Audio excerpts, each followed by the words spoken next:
がここにいるうちの本物のスクールスポーツのために行こうぜベイビーバンこの国は気をつけて、現実になることがありますからね。All right, the untouchable true school sports empire. We got Sean to tell in the building, giving you guys a high production, high level post-fight reaction to Naoya Inoue versus Ramon Cardenas. Sean, we were there. $45,000 this setup cost us. So like, comment, subscribe, and tell your family members. Yeah, we were there. We were there. We had a great time, Sean. I fake flexed at the beginning too, and I faked the New York accent, but now we are ready to keep it real on everything that happened. You know, Sean, talking your real accent.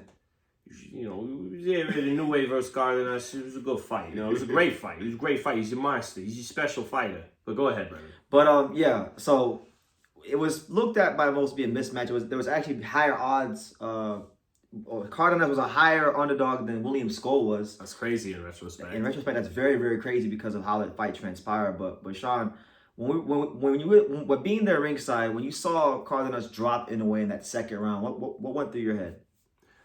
I was surprised, but not that surprised, because I mentioned heading into this fight, Cardenas had a very dangerous left hook, and I mentioned that Inoue, if he's going to be had one day, it's going to be in between punches, like Juan Manuel Marquez did to Manny Pacquiao.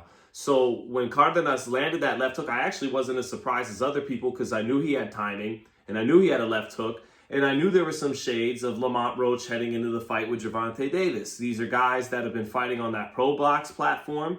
Pro Box puts you in real competitive fights. And I knew that, kind of like Roach, he was probably a little undervalued and that he'd really come to win. And like Roach, he's good. He's a good, decent counterpuncher. So I wasn't that surprised. But so it was at the very end of the round. Cardenas arguably won the third round, and he was up on the ESPN scorecard. Okay, so there you go. And in the third round, it looked like Inoue might get knocked out. He may come to America, get knocked out, and now all his critics are gonna say overrated. You know, have his Anthony Joshua moment. Yeah, against Andy Ruiz. There you go. Even though he had already won by knockout a couple times here in the States. So, but they looked like for a minute there, Cardenas is going to pull this thing off. And then the way Inoue was playing with fire, he was taking a lot of chances. But his reflexes are special, and he kept pulling. Those reflexes served him and was making Cardenas miss by just an inch, by just a millisecond. Great adjustment. The man was playing with fire, but he didn't get burned. And then he started to counterpunch Cardenas and showed some of the best combination punching you will see in boxing today. And I know a lot of people think, you know, that the Pacquiao comparisons are lazy. Oh, they're both Asians, so there you go. But that explosive first step, the foot speed, hand speed, the combination punching, and the temperament to take chance after chance after chance, and the self-belief to do that and to come out on top with an exciting stoppage win. You know, hopefully Inoue, like Pacquiao did with Mexican fighters, can launch a Mexico-Japanese rivalry like the Philippines and Mexico launched. We need that. Yeah, but to answer Brendan's question, the knockdown happened, and for about a round thereafter, it looked like Cardenas was going to pull this thing off. Yeah, and I think Inoue's reflexes, to your point about his reflexes, I think him being able to make Cardenas miss so many times, it played a role in Cardenas getting a little fatigued, to where he could actually start to, you know, overwhelm with his offense and his volume and his own explosiveness. Well, back to the Pacquiao comparison, listen to Cardenas, we were there in the post-fight, listen to Cardenas in the post-fight describe what it was like to be against Inoue. It sounds just like when guys would describe Pacquiao. They would say, it's not the power, it's the speed, and he overwhelms you. That's exactly what guys would say about Pacquiao. He overwhelmed and drowned me in activity, and it's the speed. And that's what Cardenas had to say about Inoue. Because power-wise, Cardenas was matching up very well with Inoue. They both had the ability to knock the other out. He was winning some exchanges. He was winning some exchanges, yep. So, yeah, that's my thoughts on that one. Okay. And now with that knockdown and some more vulnerabilities being shown for Inoue, that now begs the question, has he reached his limit at 122? Because I know a lot of us in America, we want to see him go to featherweight just because a lot of the American names are up there. A lot of the guys that we're more familiar with are up here, higher profile guys such as Rafael Espinoza, Angelo, Bruce Carrington, these kind of guys. How do you see Inoue now as a featherweight, Sean, if he does move up? That's his limit, and he said as much. I think for a moment there, he thought maybe he'd go all the way to 130. He never said that, but never all the way shut it down. This was the first time this week where he categorically said, this is the limit. This will be my last weight class, and it's 126. And I believe he said he wants to be undisputed at 26. I don't think he'll do that. I think Inoue, if he continues to fight the best fighters in the game, actually since Fulton, since becoming undisputed against Tapales, there's been a little dip in the level of competition. Correct. Cardenas was an underrated opponent. This was a good win. But if he's going to go through a gauntlet of Junto Nakatani, Angelo Leo, Bruce Carrington, who's going to get his hands on a belt this year, I think, and Rafael Espinoza, Espinoza looks too big for him. At some point, a fighter could just be too big for him. Or Inoue can make it look like Pacquiao Margarito. I think Inoue could win a much more competitive version of Pacquiao Margarito, much more competitive version. But I also think it could be maybe just as likely Espinoza's just too big. He's, and Espinoza makes the featherweight weight limit comfortably. I love the fight with his guy, Angelo Leo. I love the fight with Junto Nakatani. That deserves and should happen before Inoue makes his jump. And I love the fight with my fellow New Yorker, Bruce Carrington, who's got to get his hands on a belt. And then that should entice Inoue to fight in the States at the Garden again.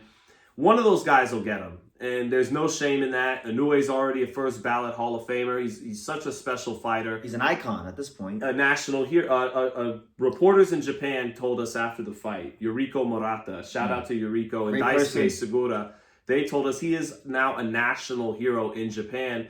And second only to Shohei Ohtani. Correct. And that boxing, even though it has a long-standing legacy in Japan, is never been shown in the level that it's being shown in their country. Inoue's taking it to new heights.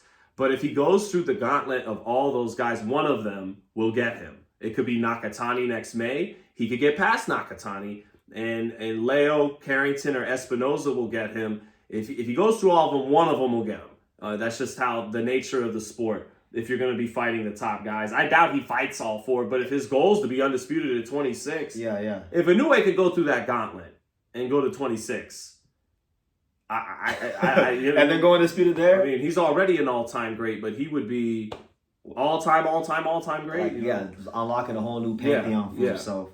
Yeah, to your point about like him being a national icon in Japan, I had the opportunity to go there twice, and I'll tell you, from 2023 going there before the Fulton fight to now, it's just night and day how much more known he is there. I think that event in the Tokyo Dome did a lot for him because he sold over 50,000 tickets over there, and a lot of kids, like all the Japanese gym owners keep telling me, like, a lot of these kids you see in this gym, they saw that fight at the Tokyo Dome and they said, I want to box. I want to pursue this. So did Fighting Harada ever? Did Fighting Harada fight in the Tokyo Dome? Yeah, I'm not entirely sure. I know somebody can correct me in the comments, but I know like he's drawn like 20,000. He's had some pretty big crowds. That sounds like less than Tokyo Dome. Yeah, it's a lot. So Inoue surpassed him. Yeah.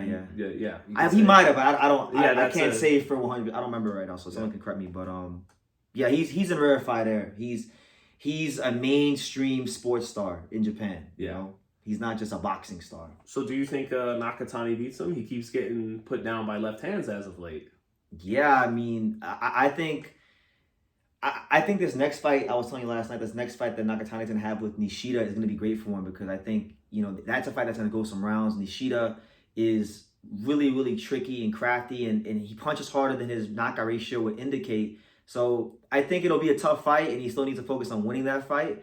But it's not going to be a fight where he gets out of there in 6. I think it's going to go at least 7 or 8 rounds, probably even longer. Might even go the distance. Nishida's a very good fighter.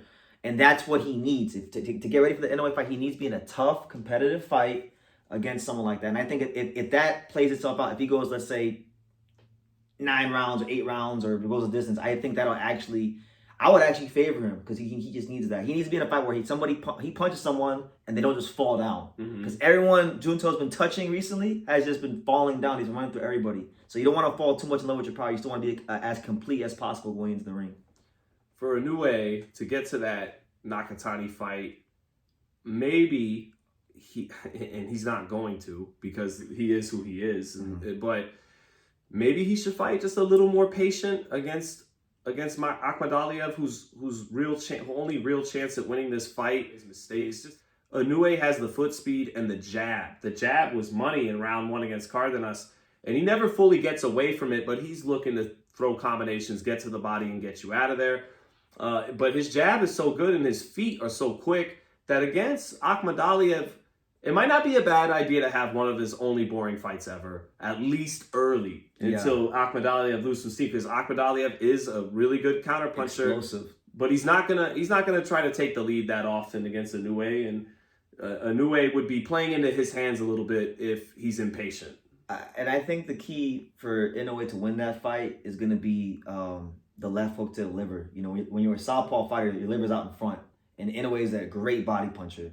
So I think, to your point about patience, being patient, letting him commit, and then looking, that's a shot I think he's going to look for. Obviously, the right hand we know is a southpaw killer, but that left hook to the liver, right in front, I think that'll be a punch that he's going to use in the fight to slow down and potentially stop Murodjon. Well, I'm seeing more and more that a lot of times showing a good IQ and a good game plan, when you talk about the jab and you talk about body punches, a lot of times they seem to kind of go hand in hand. It's like eating your vegetables. You know, before you want to land that right hand up top or that left hook up top or throw your combinations, you got to find where your opponent is with the jab. And then before, you know, he's worried about everything. He's moving his head. He's covering up here. You got to touch here to change the levels and set that up down the road. I think Teddy Atlas used to say, you got to set the table before you eat.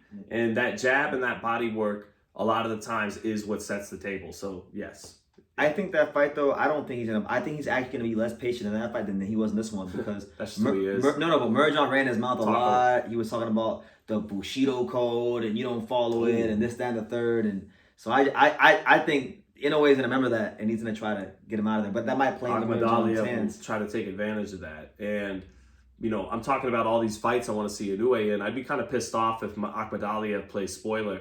I don't want to. Akhmadaliev is a good fighter, good counterpuncher, but he's not someone that'll do anything with that win. It won't be anything for the sport. Bruce Carrington beats Inoue. He that gives him the kind of juice to be good for the sport. Makes star power. Yeah, move the needle. Angelo Leo, same thing. Espinoza, same thing. Nakatani, he'd be handing the torch. And now we have the new Japanese monster. So, although I don't think Nakatani quite has the it factor that Inoue has, but he might beat him. Because he's younger, and even though he'll be coming up in weight, I suspect he'll be the bigger man. He will, even when coming up in weight. And his left hand is one of the best punches in boxing, and Inoue's been getting dropped by left hands. I still think if Inoue, who ever so slightly, since the Fulton fight on, has been not slipping, but just not quite what he was in the second Donaire fight and in the Fulton fight. But I think that for the kind of event in Japan that Inoue and Nakatani would be, that Inoue could summon up that version of himself. And if he summons up that version of himself, he will be the Sugar Ray Leonard, the Junto Nakatani's Thomas Hearns, and he will win a dramatic fight, in my opinion. But if he doesn't, and if he's this guy we've been seeing lately, who's still tremendous, he might get put out, because Nakatani's left hand is no joke. It's no joke at all. And Inoue's 32 now. He's been in some tough fights, some wars. 32 and lower weight class fighters. Although this is and punishment. Yeah, they tend to age a little faster, and he's a fighter whose bread and butter, what really lets him thrive, is his gifts, his athleticism, and that's the first thing to go. So we'll see what kind of adjustments he makes going into that fight. But Sean, switching gears, right? Because Rafael Espinoza, I mean, what a joy it was to cover him. It's always a joy to cover him, but this week, Divino. That's all we heard the whole week. Divino. Yeah. I feel like, you know, the Inoue fight at the end, it was great, but the whole week, I really do feel like you could make a case did kind of belong to Rafael Espinoza. Claro que sí. This guy, he was belting out songs. He couldn't stop singing the whole week. Whipping ass, but he sang before, he got the knockout, and I knew he was going to deliver that. I knew, because he had a sense of the moment. It mattered to him. He's not just going through the motions like the guys we saw Friday and Saturday. it mattered to him, this opportunity. And I knew he wasn't going to let it pass, and he didn't. Laid the beat down against a game Edward Vazquez, who's just outgunned.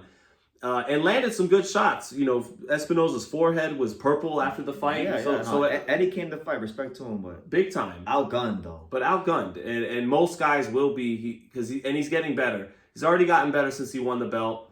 In the first 2 rounds, Espinoza was using his jab and giving good footwork and good angles off the jab. And then in rounds 3 and 4, he said, "All right, let's go to war. I think I could take what you got. Yeah, I'm giving up my range now, and you're landing some good shots.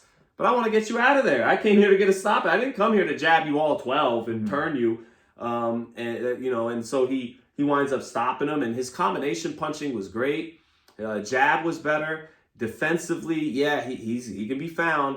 But he's getting better, he rolls shots a little bit and has just even like when he exits, he uses that lead left hand to probe and guys fall just an inch short and that allows him to reset and get to whatever he wants to do. And he rolls a little bit and so Espinoza. So it's funny, people. So is this the heir apparent to Canelo? It's like no, that guy. We don't know who that person is right now. Maybe it's Marco Verde. That's probably the best candidate. The kid who just turned professional over the weekend, Olympian, the silver medalist. But not everybody has to be the next Canelo. You know what? I just think just be yourself. I think he could just fill the void of a good, exciting Mexican champion in his prime who is a legit guy that people want to come see. That's it. That's good enough. And you know what? I think like being around so many fighters over the years, you get a lot of guys that they're very good in the ring, but maybe they don't understand the outside part of boxing, like the business side of it, or like just having that connection with the fans. Yeah. Rafa just gets it. Like, he's there taking every picture possible. We're leaving the T-Mobile an hour and a half after an hour after the press conference, and the place is a ghost town outside the T-Mobile, except Rafael Espinoza literally making sure he signs every autograph and takes every picture before he leaves. His nickname is Divino, and some guys put the religion in our face, their faith in our face, and they're not really that kind, and that's not him. He walks the walk with his faith. He's a good man and a very good fighter who's getting better as a champion. Yeah, and looks younger than 31, even though he is 31. I thought he was like 20 something. He's 31. And just to that too. And he's not a weight bully. He makes the weight comfortably. That was probably the most surprising thing of the week, because I talked to people from Espinoza's team that I knew throughout the week, and I was like, hey, is he making his weight comfortably? Because it's kind of scary, with him being so tall. And then they said, he's got a nutritionist. And of course they're gonna say that, but he did interviews after the weigh-in. Yeah, fighters don't do. Anybody with a tough weight cut isn't doing an interview. They want to go eat. They want to be alone. They don't want to be around nobody. But he's making that weight healthily. So a healthy Rafael Espinoza at 126 is a damn hard proposition for anybody. And to kind of expound upon your point about him just being in front of the T-Mobile Arena when it was a ghost town, I had the honor to cover Rafael Espinoza the night he won the title in South Florida against Robeisio Ramirez. And the same way he is right now, he was that way the night he won the title. So sometimes a guy will win the title, get some money, get some clout, get some notoriety, and he'll stop being what got him to be where he's at. And Rafa is still the same guy. So that's really awesome to see. One thing I take away. So a lot of the narrative against Bruce Carrington, and I believed it. That's why I asked Bruce about it. You guys could check my channel. Was Carrington doesn't want to fight Espinoza. He keeps talking about Stephen Fulton or fighting for the vacant WBC. Bruce did commentate Espinoza's first title defense last year against Chirino and said, I want to chop down that tree. But despite that, since then, we didn't hear Bruce talk about Espinoza a whole lot. So I asked Bruce about it back at the Michaela Mayer-Sandy Ryan rematch. I said, hey, man, a lot of people were wondering, you're number one with the WBO. Why aren't you talking about Espinoza a lot? And Bruce, was emphatically, come on, man. I said I'll chop down that tree. I want to fight him. And then Bruce said, you know what? Let me tell you something. His team doesn't want to make the fight. His team told Top Rank that they're not interested in that fight right now. So then I go to Espinoza and I tell Espinoza what Carrington said, and Espinoza says, I'll fight anybody anywhere. Two things can be true at once. I believe Espinoza when he says that, but I also believe Carrington, because I told Carrington after this last night, that's what Espinoza told me, Bruce. He said, he'll fight you. And he goes, yeah, of course he said he'll fight you, but he didn't say that his team didn't do that, did he? And I said, no, he didn't. And so what Bruce is saying is that Zanfer and Beltran and all that, Beltran and them, they don't want the Carrington fight, which may very well be true, which is a shame because all Bruce Carrington wants is someone to give him in the pocket, and Espinoza will give him plenty to do that. And that, that doesn't mean Carrington wins just because he gets a lot of counter. He might get overwhelmed by Espinoza. That bone density might just swallow him up. And Bruce has been with his feet planted in the pocket a lot. And Espinoza has subtly good footwork that has been improving that he showed last night. So anyways, I'd love to see that fight, but it looks like what's more likely is Carrington will have to do something. He'll have to get his hands on a WBC title. And even then, I think all the champions aren't going to look to unify because they're going to all hold out hope for the Inoue fight, as they should. Correct. So, yeah, I mean, I talked to Bob earlier in the week because, he obviously with Inoue going to fight Junto, he's not coming up to featherweight for his next couple fights. So I was like, okay, well, you got two champions. You got Espinoza, you got Leo. Can we get that fight in the intermediate time? And Bob was pretty much saying like, nah, these fighters have astute managers that look out after their bottom line. Bob kept it real. It might not be the answer we want to hear, but it's the real answer. It's the real answer. Yeah. And so, Espinoza's probably going to continue to defend his belt and make himself the star of the division. Angelo Leo's going to Japan and try to drum up some interest for a potential Inoue fight. And Shushu has to still become a champion. So there's still work to be done here at featherweight as far as building the fights. But if Inoue's not going to come up and nothing's happening in the next 12 months, then that's how I feel. Make them fight. Then. Actually, they should be making them fight anyways. But like now with him not in the picture, we know it's not a matter of like we're not wondering. We know he's not coming up. So okay, do the fights. Yeah, you don't gotta marinate. No, this is Mayweather Pacquiao. The Top Rank's going to look at it, and sometimes you get it. It makes sense and it's fair enough. And then other times you go, this is the bullshit business of boxing. This one I get a little bit. We got a lot of good featherweights if you're top ranked. You got Leo, you got Carrington, you got Espinoza. Why don't we put these guys in good fights? They're exciting fighters. They'll continue to showcase themselves. And then we could make 3 Inoue fights is probably what they're thinking. That's literally what Bob told me last year. Yeah, but if that doesn't pan out, then it is the bullshit business of boxing. If it does pan out that way, fair enough. It was the correct move. Yeah. Okay. Yeah. You got to let things play out. We'll see how it goes. I know you guys don't like that, but comment down below. Which of the fights would you want to see the most at featherweight? Last thing I'll ask you, Sean, because you got your first look at Japanese featherweight contender Mikito Nakano, who I've talked about a lot on my channel. What was your first impression of him in America? Big featherweight, good skills, not slow, good power. And well schooled, good that good Japanese balanced base. Doesn't move his head a lot. That is probably the biggest critique I have is defensively I didn't see a lot of sophistication, but I saw good balance and keeping his hands up, of course. And these Japanese fighters are just punching harder. They're just becoming more explosive. Punching through the target. Punching through the target. They punch with bad intentions. They throw professional punches. They turn their shots over well. And the kid, Nakano, 12 knockouts and 13 wins, showed what I liked about him was the lead hand control, southpaw, I believe, and always knowing where the other guy was at off the jab, and then good body puncher, and good size in the featherweight division. He looks like a tall featherweight and had good power, good snap, not slow, and the defense not the best, but good fighter to look out for at featherweight, Nakano. And, Brennan knows better than anybody that Japanese boxing is ascending.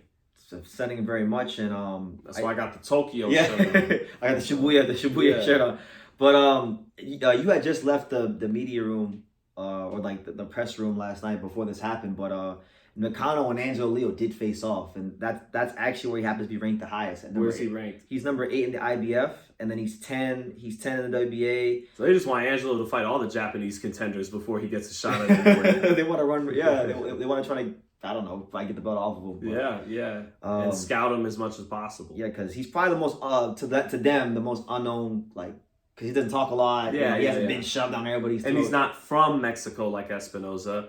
He's Mexican-American. He's Mexican-American, so... It's different. It's a little different. But is there a particular matchup, Sean, like when you look at Nakano, you say, like, that style would be really fun to watch him in the ring with? He has a good style for he's a good contender. He's fights away though. He's not fighting at a level where he's really prepared to challenge those guys. What about him versus Shushu? Because I mentioned it to Shushu. I said I told Shushu if Top Rank can't get the champions, if they had to get a little creative with the matchmaking, maybe is that a fight that would interest you? No, I mean that's a good fight, but it's just he's not known. He's not known, and he's not in the top 5 yet. And well, he might be with that. He's number 8. Yeah. When they update the rankings, he might be. Sorry. Sorry, everybody. So no, but I think I just think he's a contender to look out for.